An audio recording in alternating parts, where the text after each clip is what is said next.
എടാ വീഴും.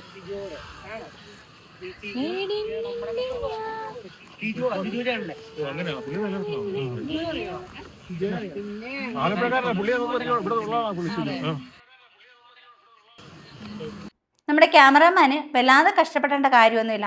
കാരണം പെട്ടെന്ന് തന്നെ കിട്ടുന്ന രീതിയിലുള്ള ഡ്രസ്സാണ് ഇട്ടിരിക്കുന്നത്. അപ്പോൾ ക്യാമറാമാൻ എന്തായാലും ജോലി ഭംഗിയായിട്ട് ചെയ്തിട്ടുണ്ട്. സൂം ചെയ്ത് പിടിച്ചിട്ടുണ്ട്. സാധാരണ മരത്തിൻ്റെ മണ്ടയ്ക്കും കെട്ടിടത്തിൻ്റെ മണ്ടയ്ക്കും ഒക്കെ ചെന്ന് നിന്നാലേ ഇതുപോലെയുള്ള രംഗങ്ങൾ കിട്ടത്തുള്ളൂ. പക്ഷേ ഇതങ്ങനെയല്ല, നേരെ നിന്നാൽ മതി, അടുത്ത് നിന്നാൽ മതി. കാരണം ഇട്ടിരിക്കുന്നത് എത്താത്ത ഒരു കുട്ടിയുടുപ്പാണ്. പണ്ട് പറഞ്ഞായിരുന്നു കുട്ടിയുടുപ്പ്, ചെറിയ പിള്ളേരുടെ ഉടുപ്പാണ് തനിക്ക് യോജിക്കുന്നത്, അപ്പോൾ ചെറിയ പിള്ളേരുടെ ഉടുപ്പാണ് സെലക്ട് ചെയ്യുന്നത് എന്ന് പറഞ്ഞിട്ടുണ്ടായിരുന്നു. അപ്പോൾ എത്താത്ത ഒരു ഉടുപ്പിടുമ്പോഴത്തേക്ക് ഇതുപോലെ ശരീരഭാഗങ്ങൾ കുറച്ചും കൂടി എടുത്ത് കാണിക്കുന്ന രീതിയിൽ, കുറച്ചും കൂടി ഇറച്ചു നിൽക്കുന്ന രീതിയിലുള്ള ഡ്രസ്സ് കിട്ടും. അപ്പോൾ ക്യാമറാമാനും വലുതായിട്ട് അങ്ങനെ സൂം ചെയ്യേണ്ട, കാരണം ക്യാമറയിലെല്ലാം പെട്ടെന്ന് അങ്ങ് ഒപ്പിയെടുത്തോളും. അപ്പോൾ എന്തായാലും ഇതിനെയൊക്കെയാണ് നമ്മുടെ ഈ ആൾക്കാർ ഇത്രയധികം സപ്പോർട്ട് ചെയ്യുന്നതെന്ന് ആലോചിക്കുമ്പോൾ പുച്ഛം തോന്നുകയാണ്. കാരണം പറയുന്ന നമ്മൾ പരദൂഷണക്കാർ, കുറ്റം പറച്ചിലുകാർ, ഇതിനൊന്നും ഒരു കുഴപ്പമില്ല. നടിമാർ ചെയ്യുന്നില്ലേ എന്ന് ചോദിക്കും. ചെയ്യുന്നുണ്ട്. അവർ സിനിമയിൽ അഭിനയിക്കുന്നുണ്ട്, അവർ ചെറിയ ഡ്രസ്സുകൾ ഇടുന്നുണ്ട്, ബിക്കിനി വരെ ഇടുന്നുണ്ട്. പക്ഷേ ഇതൊന്നും സോഷ്യൽ മീഡിയയിൽ ഇട്ട് ഇതുപോലെ വെറുപ്പിക്കലില്ല. ഇത് എങ്ങോട്ട് നോക്കിയാലും ഇത് തന്നെ. ഒരു ചാനലല്ലല്ലോ വരുന്നത്, ഒരു 10 ചാനലല്ലേ വരുന്നത്. മാറി മാറി മാറി മാറി ഇത് തന്നെയാണ് വരുന്നത്. ഇത് തന്നെയാണ് നമ്മൾ കണ്ടുകൊണ്ടിരിക്കുന്നത്. ഇത് തന്നെയല്ലേ പിള്ളേരും കാണുന്നത്. ഷൂട്ടിങ്ങിൻ്റെ പേരിൽ നടത്തുന്ന ആഭാസത്തരം, അതാണ് ശരിക്കും തോന്നുന്നത്. കെട്ടിപ്പിടിക്കുന്ന സീനുകളിനെ കുറിച്ചൊന്നും പ്രത്യേകം പറഞ്ഞു തരേണ്ട ആവശ്യമൊന്നുമില്ല. അത് ചേച്ചി ഭംഗിയായിട്ട് ചെയ്തോളും. പ്രത്യേകിച്ച് ആക്ഷനും വേണ്ട, അഭിനയവും വേണ്ട, ഒന്നും വേണ്ട. അത് നല്ല പുഷ്പം പോലെ നല്ല അരച്ച് കലക്കി കുടിച്ചിരിക്കുക പറയത്തില്ലേ. അപ്പം കെട്ടിപ്പിടിക്കുന്ന സീനൊക്കെ മനപ്പാടമാണ്. എത്ര ഭംഗിയായിട്ടാണ് ചേച്ചി ചെയ്തേക്കുന്നത് നോക്കി.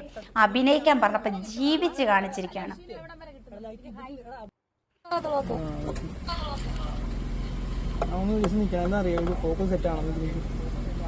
അതും കൂടെ എടുത്തോണേ, ഫോക്കസ് സെറ്റ് ആണോ എന്നൊക്കെ പറഞ്ഞില്ലെങ്കിൽ എന്നെ. Okay, ready action.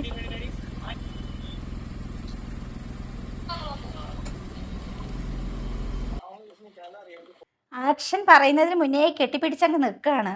കാരണം ഒന്നും പറയണ്ട, ഇത് പറഞ്ഞു കഴിഞ്ഞാൽ ചിലപ്പോൾ നമ്മളങ്ങ് കൂടിപ്പോകും.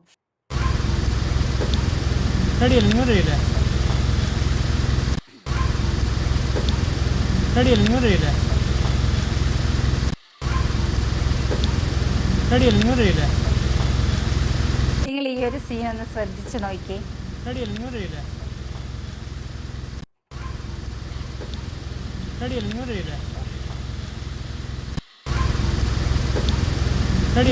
ക്യാമറക്കാർ മുന്നിൽ നിൽക്കാൻ. ആ ആൽബത്തിൻ്റെ ക്യാമറാമാൻ വേറെ, ഇവരുടെ കൂടെ നടക്കുന്ന 8ഓളം ക്യാമറാമാർ വേറെ.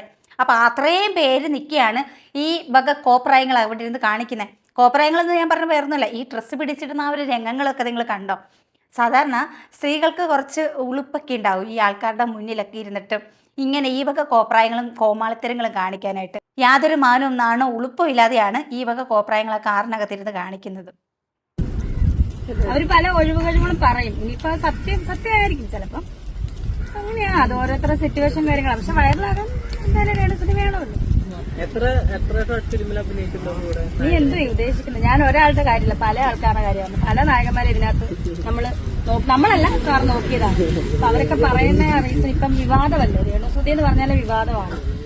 സാറിന് കുഴപ്പമില്ല, നമുക്കൊന്നും വിഷയമില്ല. നമ്മൾ ആരുടെ കൂടെ വേണം അഭിനയിക്കും, നമുക്ക് ഇന്നോര് മാത്രം മതിയെന്നൊന്നുമില്ല. ഒരു കാലഘട്ടത്തിലുണ്ടായിരുന്നു എനിക്ക് ഒരു നായകന്റെ അടുത്ത് എപ്പോഴും ഞാൻ എവിടെ ചെന്ന ഒരു സിനിമയ്ക്കകത്ത് വരെ ഞാൻ പറയുന്നത് അവനെ സജസ്റ്റ് ചെയ്തായിരുന്നു, ഞാൻ തന്നെ പറഞ്ഞിട്ടുണ്ട്. അപ്പം അതൊക്കെ ആ സമയത്ത്. ഇപ്പൊ ഞാൻ അങ്ങനെയല്ല, ഏത് നായകനാണെങ്കിലും നമ്മൾ അഭിനയിക്കും. നേരത്തെ അങ്ങനെയല്ലായിരുന്നു, അയ്യോ അവനുണ്ടായിരുന്നു നല്ലതായിരുന്നു, നമുക്ക് ഓക്കെ ആയിരുന്നു എന്നൊക്കെ പറയായിരുന്നു. ഇപ്പൊ അങ്ങനൊന്നും. സുധിച്ചേട്ടാ, എന്റെ സുധിച്ചേട്ടാ, ഇനി എന്റെ ഏക ആശ്രയം ഈ ചേട്ടന്റെ പ്രിയപ്പെട്ട ഷർട്ടാണ്. സ്പ്രൈ ഇപ്പൊ ഭയങ്കര നാറ്റമാണ്, തുറക്കാൻ പോലും കഴിയുന്നില്ല. പോരാത്തതിനിപ്പോ തെറിവിളിയാണ് സുധിച്ചേട്ടാ. സ്പ്രൈ ഇപ്പൊ ഭയങ്കര നാറ്റമാണ്, തുറക്കാൻ പോലും കഴിയുന്നില്ല. പോരാത്തതിനിപ്പോ തെറിവിളിയാണ് സുധിച്ചേട്ടാ. ഇത്രയും വിറ്റ് ജീവിച്ചില്ലേ എന്നാണ് എന്റെ വീഡിയോ കമന്റ് ബോക്സിൽ വരുന്നത്. പിന്നെ കൂടുതൽ ആൽബം വരുന്നത് കെട്ടിപ്പിടിക്കാനാ? ഞാൻ എന്ത് ചെയ്യാനാ? എനിക്ക് ജീവിക്കണ്ടേ, മക്കളെ നോക്കണ്ടേ, സബ്സ്ക്രിപ്ഷൻ പൈസ തികയുന്നില്ല, വീട്ടുകാരെ നോക്കണം. എല്ലാം കഴിയുമ്പോൾ നമ്മുടെ സുധിച്ചേട്ടന് ഓർമ്മ വരും. ഇപ്പുറത്തെ സബ്സ്ക്രിപ്ഷൻ, ഇപ്പുറത്തെ സുധിച്ചേട്ടൻ്റെ ഷർട്ട്, ഇപ്പുറത്ത് വീണ്ടും സബ്സ്ക്രിപ്ഷൻ, ഇപ്പുറത്തെ സുധിച്ചേട്ടൻ്റെ ഷർട്ട്. എന്താല്ലേ, ഇവരെ കൊണ്ട് മാത്രമേ ഈ വക കാര്യങ്ങളൊക്കെ പറ്റത്തുള്ളൂ. ഇപ്പം എന്തായാലും ഡ്രാമയുടെ അളവ് കൂട്ടിയിരിക്കുകയാണ് ഫേസ്ബുക്കിൽ. കാരണം റീച്ച് കുറഞ്ഞ്, നേരത്തെ കാട്ടി റീച്ച് കുറഞ്ഞ്, നായകന്മാരൊന്നും വരുന്നില്ല അഭിനയിക്കാൻ. നായകന്മാരെ അഭിനയിക്കാൻ വിളിച്ചപ്പോൾ പറഞ്ഞ് വിവാദമായിട്ട് നിൽക്കല്ലേ, അതുകൊണ്ട് അഭിനയിക്കാൻ വരാൻ ബുദ്ധിമുട്ടാണെന്നും പറഞ്ഞ് പല നായകന്മാരും ഒഴിഞ്ഞു അത്രേ. പിന്നെ റീച്ച് കുറഞ്ഞു. പിന്നെ ഇപ്പം ഇത്രയധികം വിവാദങ്ങൾ സോഷ്യൽ മീഡിയയിൽ കടന്ന് കത്തുകയാണ്. അതായത് സ്വർണ്ണക്കടത്ത്, പെൺവാണിഭം, അങ്ങനെ ഒരുപാട് ആരോപണങ്ങളാണ് ഇപ്പം വന്ന് നിൽക്കുന്നത്. അപ്പോൾ അതിനെയൊക്കെ മറയിടാൻ വേണ്ടിയിട്ട് ഇപ്പം അതേ കൊച്ചിനെ അങ്ങോട്ട് ഇറക്കി കളിച്ചിരിക്കുകയാണ്. കൊച്ചിൻ്റെ ഫോട്ടോസ് ഇടുന്നു, ചേട്ടൻ അനിയൻ എന്നൊക്കെ പറഞ്ഞ് ഫോട്ടോസ് ഇടുന്നു. അത് കഴിഞ്ഞിട്ട് സുധിച്ചേട്ടൻ ഷർട്ട് എടുത്ത് മണപ്പിക്കുന്നു, ഷർട്ട് എടുത്ത് നെഞ്ചോട് ചേർക്കുന്നു. ഇത് കണ്ടപ്പോൾ എനിക്ക് എന്താ ഓർമ്മ എന്നറിയാമോ, ലക്ഷ്മി നക്ഷത്രം കുറേ കാശൊക്കെ ചിലവാക്കി ഈ ഷർട്ടിൽ നിന്ന് വിയർപ്പ് ശേഖരിച്ച് സ്പ്രേ ആക്കിക്കൊണ്ട് കൊടുത്തായിരുന്നു. അപ്പോൾ ആ ഒരു വീഡിയോ ഒക്കെ നമ്മൾ കണ്ടിട്ടുണ്ടായിരുന്നല്ലോ. ഇപ്പോൾ അത് കഴിഞ്ഞിട്ട് ആ ഒരു സ്പ്രേ ഉപയോഗിക്കുമോ എന്ന് ചോദിച്ചപ്പോൾ ഏതോ ഒരു വീഡിയോയിൽ പറയുന്നുണ്ടായിരുന്നു അത് ഉപയോഗിക്കാനൊന്നും പറ്റില്ല, അത് നാറ്റമാണെന്ന്.